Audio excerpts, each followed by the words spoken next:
This week's SmackDown Live was the last stop on the last 3 days of WWE action for the main roster. We started with WrestleMania on Sunday. We followed that up with a great Raw after Mania on Monday night. It was now SmackDown Live's turn to see if they could build an aura for themselves of SmackDown Live after Mania. Could they do it?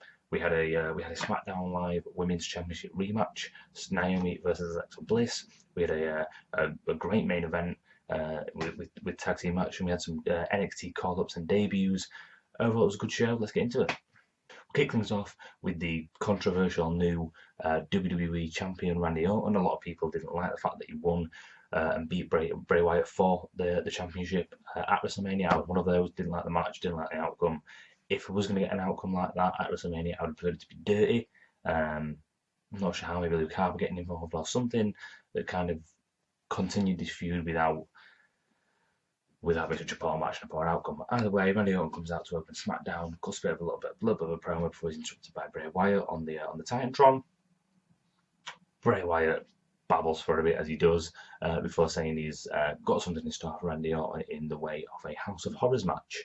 I immediately thought of the Ambrose Asylum last year with Chris Jericho and obviously Dean Ambrose. That match was okay, but didn't live up to expectations of what we thought. I don't think this will live up to expectations either, if I'm being honest. I really don't. Bray Wyatt's kind of always been built as this kind of spooky, weird entity. And to give him his own match is a good idea if you can put that out of the bag, but I don't think they can. I think it'll come across as cheap and tacky, and well, let's wait and see. But I really don't think they'll live up to it. Either way, Randy Orton accepts the challenge there and then, so we're going to get this House of Horrors match. Don't know when, maybe a Backlash, but we'll have to wait and see. Bray Wyatt's spooky images come up, goes off, Bray Wyatt's in the ring, I'm here, starts beating down with it, starts having a fight with Randy Orton, starts brawling with Orton, before Eric Rowan returns. Got quite a big pop, if I'm being honest. I'm not a fan of Eric Rowan, I think he's quite slow in the ring. He was always the Wyatt that jobbed. If the Wyatt family were going to get beaten, he was always the one that was pinned. He was that guy. He was the pinned guy in the Wyatt family. Either way, he's got a new mask, trying to spruce him up, he's back, helps out Bray Wyatt. Before Harper comes down to interrupt. So we've got Harper and Orton beating down on Bray and Eric Rowan getting the upper hand. Holla holla, main event is set. Luke Harper and Randy Orton, as I like to call them, the Viper Invest connection, versus Eric Rowan and Bray Wyatt in the main event. And we're set for SmackDown Live. That's the opening promo. That's the opening segment. It was a good one. It was okay. It was started with the champion as it should do, in my opinion, after Mania. And SmackDown Live's off to a good start. We followed up immediately with the SmackDown Live Women's Championship rematch, Naomi versus Alexa Bliss. This match was okay. It was better than the Mania match, in my opinion. The Mania match this possibly should have been the Mania match. I feel like, in a kind of era where we're trying to showcase women's wrestling, we should have had a one-on-one women's match at WrestleMania. This could have been it, and they could have put a showcase on and impressed a lot of people with both Naomi and Alexa, and given Naomi more of a stand-in to be women's champion. Either way, this match was a good match. Naomi going over and getting the win, again tapping out Alexa Bliss. So Alexa Bliss has tapped out twice in 3 days. Not a fan of that. Again, they've made Charlotte look very weak. They've now made Alexa Bliss look very weak after being so strong and being so confident and so great on the mic and developing so well. With obviously the shake-up coming up, I'm actually hoping Bliss goes over to Raw, maybe swaps with Charlotte. Don't know if that's what they're building to or not, I don't know. But as far as this match is concerned, they're clearly trying to build Naomi as being a very, very strong and powerful champion with that submission. It looks like a great submission, to be fair. I'd tap out, probably. I don't know. But yeah, Naomi gets the win, looks very strong, Bliss looks very weak, and it'd be interesting to see what they've got in store for Naomi, what feud they've got in store for her, and what kind of build they've got for her as women's champion. Get the first debut of SmackDown Live after Mania, and it is the perfect 10 Ty Dillinger. We start with Kurt Hawkins in the ring, because why not? Someone's going to debut and get a win, it might as well be against Kurt Hawkins. He starts babbling about the shake-up and how he wants to be involved. He's like, yeah. Anyway, he offers an open challenge because he's Kurt Hawkins and no one actually gets scheduled to fight Kurt Hawkins. That's the only way he's going to get a fight. He's answered by Ty Dillinger. Perfect 10 comes down the ring to a great ovation, as always.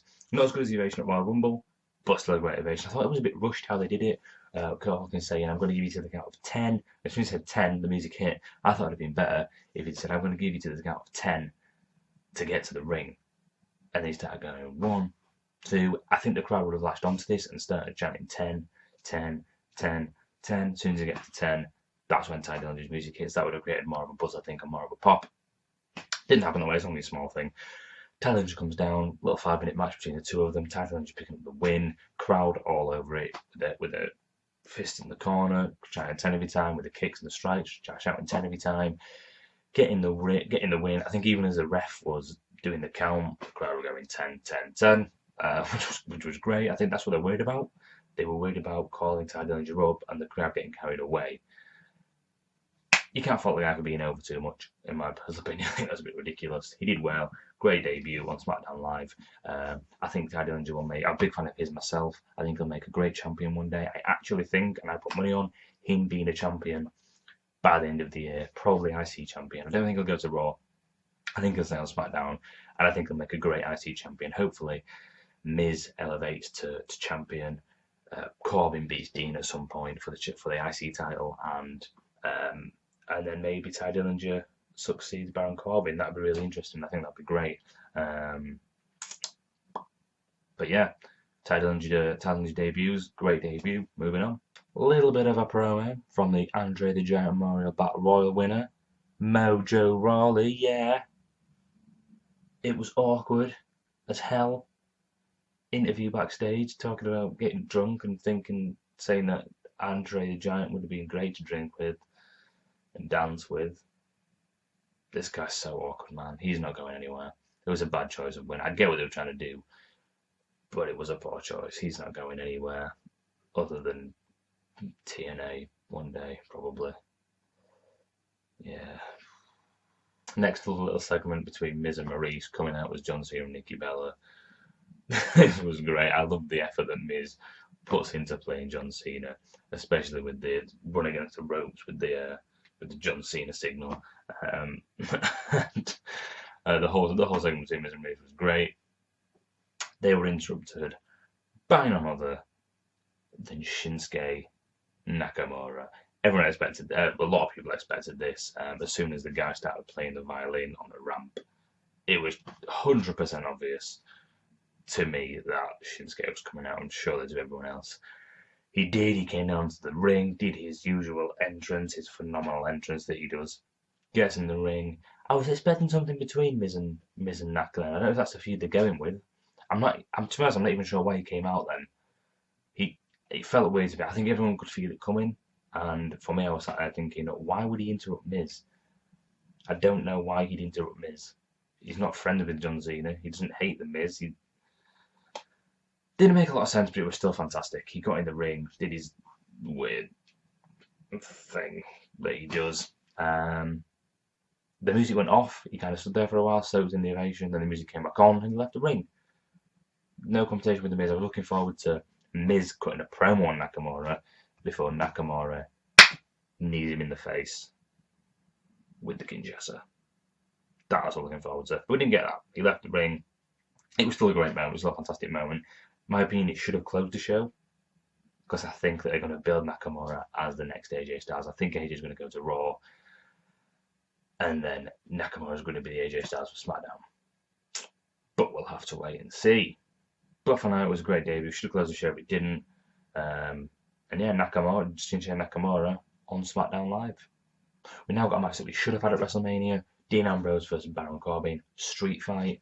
This is the match that we should have had at WrestleMania, in my opinion, hands down. Everyone expected stipulation. We didn't get it at Mania. The match turned out poor. Dean's not great. I feel really harsh always shooting down Dean Ambrose. But I don't think he's great in singles competition without stipulations. With the stipulations, fantastic. Without, not so much. And he's proved this weekend. His Mania match was poor. This match was great. It was fun.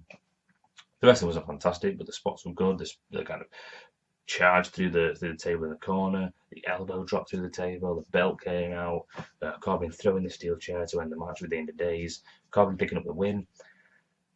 It is quite frustrating because clearly they want to build Corbin as being the better guy, but they're refusing to give him the title. Maybe it's because they want to prolong the rivalry. I don't know.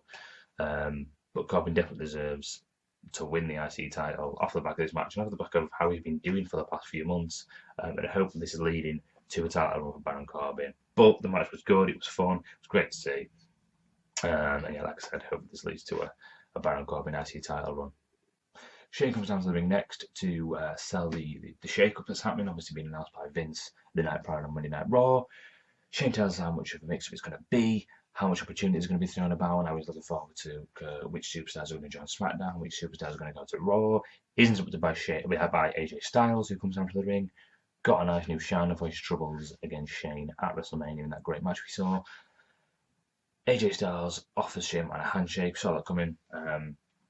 There's been a lot of respect thrown about here too on Twitter since the Mania match. So yeah, I thought it was still a nice moment. AJ Styles then going for the fake punch, and then doing his thing. It was a great moment. It was great for AJ Styles. The whole segment kind of told me that AJ is going to Raw somehow. I'm not sure how, but the whole segment was almost like a bye. It was almost like a thanks for everything, but not thanks for everything at the same time. Obviously, like, as always, we're going to have to wait till next week to see what happens with the shake-up. But I get the feeling that AJ Styles will not be a SmackDown Live superstar for very long. Main event time, and we knew what was coming. It was Bray Wyatt and Eric Rowan versus Randy Orton and Luke Harper, both Raw after Mania and SmackDown Live after Mania, both finishing with tag team action. Interesting. I wouldn't have gone down that route. I feel like your end segments for Raw and SmackDown after Mania should be a big moment, like a big return, or like obviously the Finn Balor return, but like a big return or a big debut or a big moment, like a brawl or something like that. But no, we got tag team action. It was a good match. Good match to be fair between the four guys. Eric Rowan still slow moving, still not very entertaining to watch in my opinion. Bray Wyatt towards the end, Bray Wyatt getting distraction with the images that pop up. He appears out of the ring. I feel like they're overusing that now, just to get him out of the ring, out of danger. Randy Orton was setting up for the RKO, building himself up as he does. The images flash on, they flash off. Bray Wyatt's then out of the ring in the middle of the ramp. It didn't make much sense to me. Eric Rowan then supposedly going to attack Randy Orton and end the match. He didn't, because Eric Rowan, and no one gets a drop on Randy Orton. Randy Orton turns around, hits the RKO out of nowhere after a super kick from Luke Harper. Gets the 1, 2, 3, and that was the close of the show. Interesting close for SmackDown after Mania, especially when they wanted to build themselves up as such a force to be reckoned with when it comes to SmackDown Live after Mania. Have to kind of see where it goes, but not a fantastic close to SmackDown Live in my opinion. Overall, SmackDown Live was okay.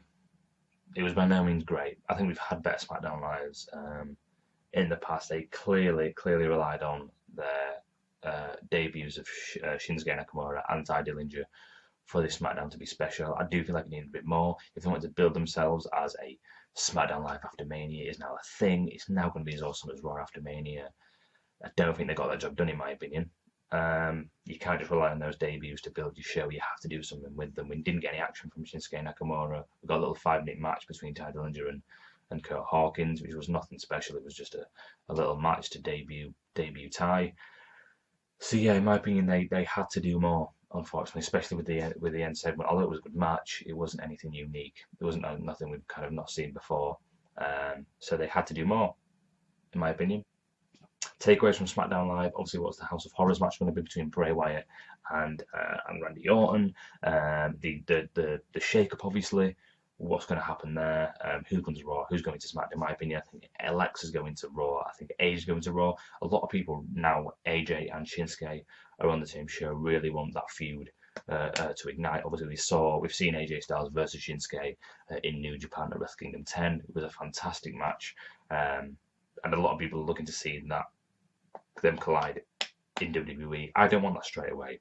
I love the idea of them kind of prolonging that for as long as possible. I'd like Shinsuke to come out next week on SmackDown, or AJ to come out on SmackDown, cut a promo about not having an opponent, who's his next goal, who's his next target. Shinsuke comes down, they have a stare down. The ovation would be phenomenal. would be phenomenal. With AJ Styles and Shinsuke in the same WWE ring, staring down. As the tension's building, Shane McMahon comes out and says, AJ Styles, do not put your hands on Shinsuke Nakamura. AJ Styles says, I built SmackDown Live. I can do whatever I want. Shane says, unfortunately, you are no longer a SmackDown Live superstar. AJ Styles gets drafted to Raw, leaving that rivalry hanging. We then have Shinsuke on SmackDown, AJ on Raw, and it kind of builds them as this is going to happen one day, but not just yet. And then even later down the line, we have the next draft, and maybe have them both switch and have a moment where they kind of walk past each other, and prolong it for as long as possible. It sounds silly, but play the long game for even 1 or 2 years, maybe for WrestleMania 35, have these two eventually face off. Because when they do, it will be a fantastic match, and they shouldn't pull the trigger straight away. But we'll have to wait and see where they go with that.